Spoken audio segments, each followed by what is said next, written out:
What is happening, guys? Welcome back to the channel. Welcome back to another video with your boy Thick Whips. Today we're heading to CES Motorsport to get the 340 on the dyno, see what kind of power numbers it's putting down. We're not making any changes, doing any tuning. We're just literally gonna throw it on and see what kind of numbers it makes at this moment on the 93 pump gas tune and then the E50 blend tune. This car is also all-wheel drive for anyone who doesn't know, so we're gonna go ahead and use X-Delete, throw it into rear-wheel drive, and that is how we are going to dyno the car. It is a rear-wheel drive dyno, so that's what we have to do. For anyone who is not familiar with this car, this is a 2016 340 all-wheel drive. We have full bolt-ons. We are doing the Dynamic AutoWorks FlowMax 2.5 Plus Turbo. This is all boost, no meth, no nitrous, nothing like that, no port injection. Car is tuned by CD919, and we have two tunes, 93 pump gas and the E50 blend tune. Car is currently running in the high 10s. I think we can definitely get it closer to mid-10s with this setup, but it's going to take more time and practice. As far as fueling, I have the Dorch high pressure fuel pump stage 2, but yeah, other than that, that's it for performance so far. Got a lot of stuff coming, a lot of changes going to happen in the future, but that's what we're doing right now.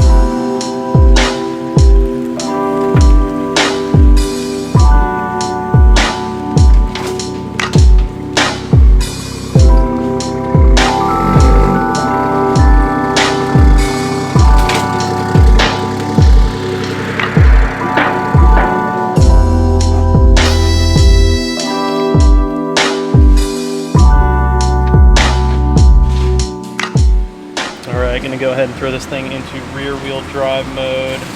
So right now X drive is on. This is all through X-Delete, real easy to use. Adapter.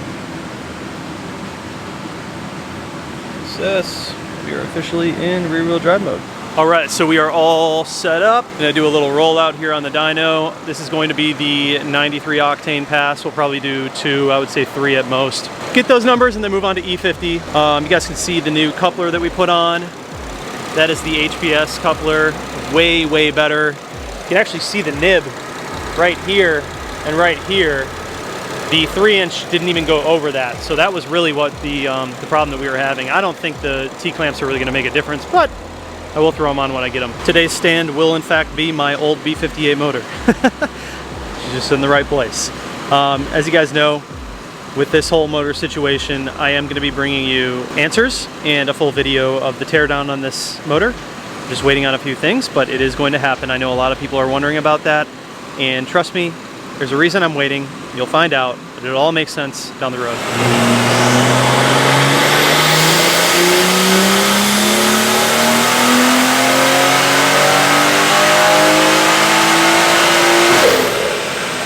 All right, pull number 1.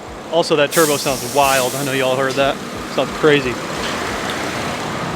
Pull number 1, we are looking at 450, 470 torque. Looks pretty good. Probably clean it up a little bit. Probably needs a little bit of adjustment. Yeah, through here. But we'll send these over to Chris, and he can take a look at it and do his thing. But that'll be the first one.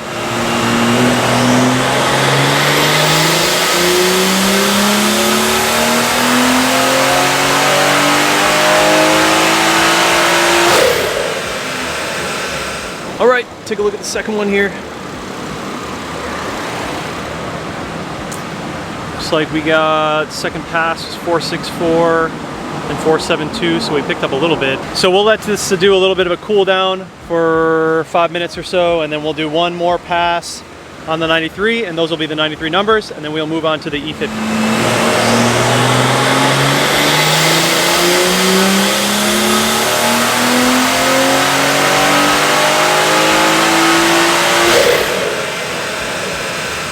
All right, the car is still adapting to the dyno and the fuel, and it just keeps picking up more power. So I think we're gonna give her another one until it starts to level out.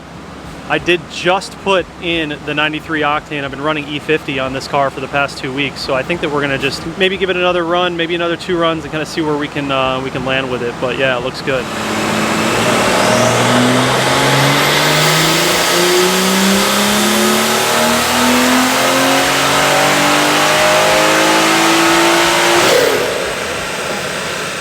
All right, that last run put us back down to 470, so probably a little bit of heat soak. 471 and 470. So we're gonna go with the 486 and the 476, which was right after a cool down, and that will be my pump gas tune. That's what I've been driving around on. I'm not too concerned about the pump gas tune numbers because the car drives fantastic, so that's all we care about. But this is good. Move on to E50 now. No couplers popping off. You guys noticed that. I couldn't even get through one hit with that coupler staying on, so that HPS coupler solved the problem. And this is not BP, by the way, it's actually Ignite. Yeah, Ignite guys, if I you're know. This listening. is Ignite 114 octane E90. Send me some Ignite jugs, please. Send us some Ignite, yeah, exactly. We gotta buy these on Amazon. I have this exact same Even jug. though we love BP, Yeah. we want a lot of your stuff too, guys. Throwing in about 5 gallons of E90. It should put us at about E50. We got about 5 gallons of 93 in the car, so it's a half and half mix. That's why I like the E50 blends. They're super easy. Half and half is easy to manage, so let's see what she makes. So we're gonna do the map switch back to the E50, guys. Throw ignition on and then hold down set. So that'll show you we're on map 1 because it's on 1000. Yep, and just click it up to 2. And now we're on E50, hold down set. And you're done. It doesn't get easier than that. That's why I like that setup, man. It's so simple. All right, so fresh fuel in the car. We're gonna drive it for a while to really mix it in. That's the biggest thing. You can see the 93 tune was still adjusting to the 93 because I literally have been driving this thing for 2 weeks on E50 and I just put in fresh 93. So the car was taking a little bit of time to clean up and get us those numbers. But 486 is good. I'm really happy with that. I mean, for the pump tune, you know, like I said, the most important thing to me is how does the car drive, and it drives really good. So I'm very happy with that. Now we're gonna see what we can do with this E50 blend. Should be interesting.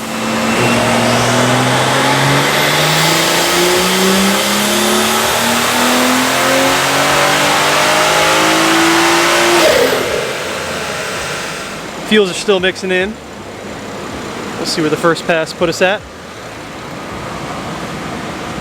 And we're looking at 566, 513. And it looks really, really good. So pump 486, 476, 566, 513. And obviously you can see the massive difference in the Yeah, top end. top end is Under the E50 fuel. Yep, right at about 6,060.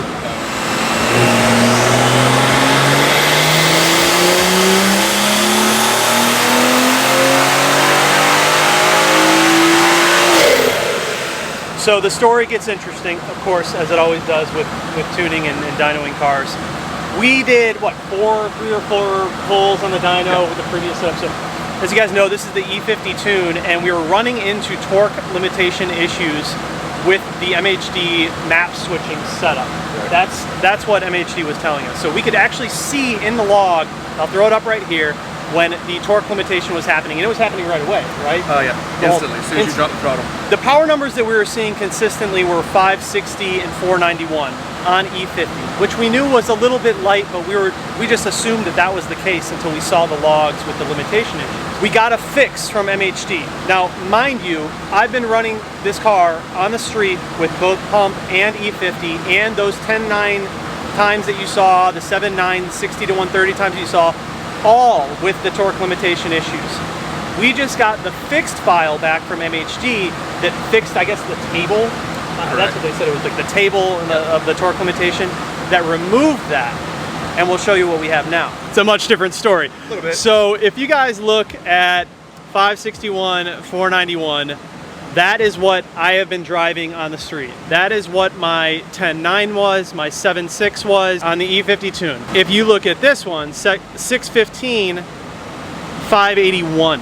I haven't even felt this map yet. This is all new. We literally just got the file because we saw that this torque. Yeah, first pull. But look at, I mean, just looking at the graph, look at how clean and look at how good it looks, and it's making significantly more power. Obviously, the biggest significance is not just the peak numbers, but your actual, numbers across the curve. Yeah. I mean, your 475 torque versus 581 torque at 4,000 RPM. This is a huge jump. Well, this is like over 100 from 475 to 581. Yeah, Same with the horsepower. You were at 519 before, at 6,000. Now you're at 536, almost 537. Yeah, that is. Those are massive gains. Massive gains. And it also just goes to show you, you know, testing and the effects of the tuning and the torque tables with the kind of power output that you make. All of it has to be working together in order to get these results. It's a synonymous. And it's a process. That's right. And anytime there's new features that are introduced, there sometimes have to be some additional tuning tweaks or programming tweaks to make sure everything is happy. And that's part of the process as well. And you know, it's a learning curve when you do new things like we were discussing. But the end result is, you know, pretty impressive. So that's pretty wild. I was about ready to walk out of here with a 560 490 map and just say, okay, that's it. Which that's is still stout. Which is still very good. And I wasn't going to be upset about that. It was what it was. But to see the car just go that much higher, that much more power, and that much more torque, and also the graph just looks better. Everything looks better. All from a fix in the map switching. I mean, who knows if it's a bug or what? Fantastic results, and you know, this is really straight good. E50. There's no map, no additional. Yeah, no additional fueling, nothing. 615, 581, first pull. I haven't even felt this thing on the street yet. And this was actually street tuned. This was not tuned on the dyno. All street tuned, which is impressive. Good numbers.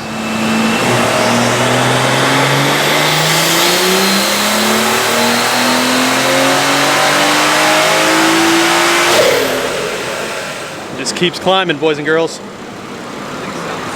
Unreal. It sounds so good. Coming up to 620, and she was a little bit warm. We're gonna let it cool down and do another one, but this was idling the entire time. Yeah, it was idling the whole time we were talking for about 15 minutes there. So 620, 581, torque stayed about the same. Ambient temps in the shop, we're approaching 90 degrees, so it's definitely hot today. Yeah, it's a warmer day. Hottest day we've had so far. That's true. That is true.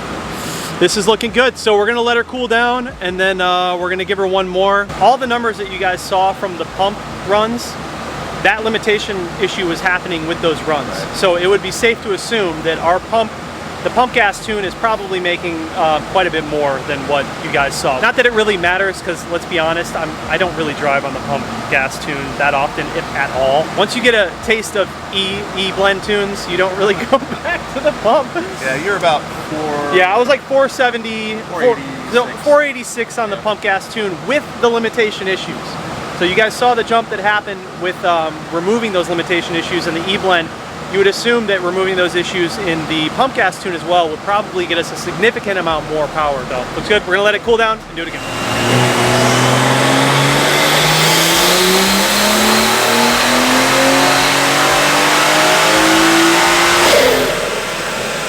This is where we're gonna end up. There was a 620 run before this, but this just has a much cleaner top end, whereas the 620 had some dipping going on. So we're gonna run with this one, 615 and 581. The car sounds incredibly different and obviously is making a lot more power. And so we're both very happy that we found out that the car was having these limitation issues in the map. Clearly made a huge difference. I haven't driven the car with this setup yet. I haven't, done any draggy times or anything with this setup. And then also we're going to be hitting the track relatively soon, and just to see what this car can do at the drag strip. But John, you got anything to add? Really happy with these numbers, even with the Dorch Stage 2 and full E50 blend, Dynamic AutoWorks, High Flow Plus Turbo, making almost the same power as we would on typical pure Stage 2 on E50 plus meth, with just the turbo and no meth on E50. All boost. So full spool still for even 3,500 RPM, and we're not even getting in at 2,000. I'm coming in a little bit later. Above 550 torque, almost 560, 570 torque at the wheels, right before 3,500 RPM. It's a nice, beautiful graph. Making that kind of power at the wheels on just straight up E50 on this car is really impressive. I'm really happy with it. I know it's going to feel fantastic. Yeah, I can't wait to drive it. I haven't even driven it yet. Like this, So all of the draggy runs, the pump dyno session, all that. I mean, I was leaving power on the table for sure. So it's this is, be a different car. A massive improvement over what we were seeing when our first came in. Yeah. Well, thank you as always. Appreciate your help. And if you guys need anything done, any dyno tuning, performance, you guys hit them up. CES Motorsport here in Monroe, Charlotte, North Carolina. These guys can help you out. I'll have them linked down below, but we're gonna go ahead and wrap that up. Thanks again, man. I appreciate it. I just can't believe that we've been driving it. Handicapped for as long as we have. The limitation issues, I mean, that's a big deal, So, dude, 615, 620 horsepower is wheel horsepower. It's like nuts. 725 crank or something like that. Big shout out to Chris, CD919, my tuner. I mean, he did a great job, and the fact that that was all done on the street previous to dyno is really impressive.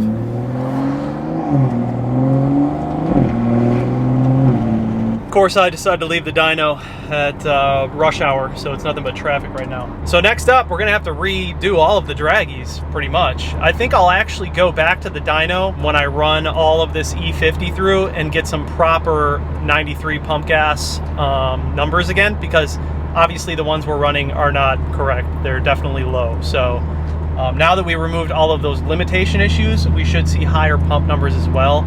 Doesn't really matter so much for me because I don't really drive this car on pump, if I'm being honest. But I know some people don't have access to e-blends, so it'll be nice to see what the data is if, you know, you're just running a straight up pump gas tune with this DAW Flowmax Turbo and the Dorch high pressure fuel pump, kind of where you would be at. It's definitely higher than what we put down on the dyno today. But as you guys know, it's been a journey with this car, man. And it feels really good to finally have the car in a place where we're driving it, we're happy with it, it's fast on the streets, and we have, you know, this new motor in here, and everything is good. I know there's a lot of people asking questions and wondering about the previous motor. There are going to be answers for that. I know a lot of people want to know, but there are going to be answers, and we are going to address it, and then we can talk a little bit about what happened to that motor. But onward, dude. So that will effectively end today's video, you guys. I love you, appreciate y'all. See you in the next one. Peace out.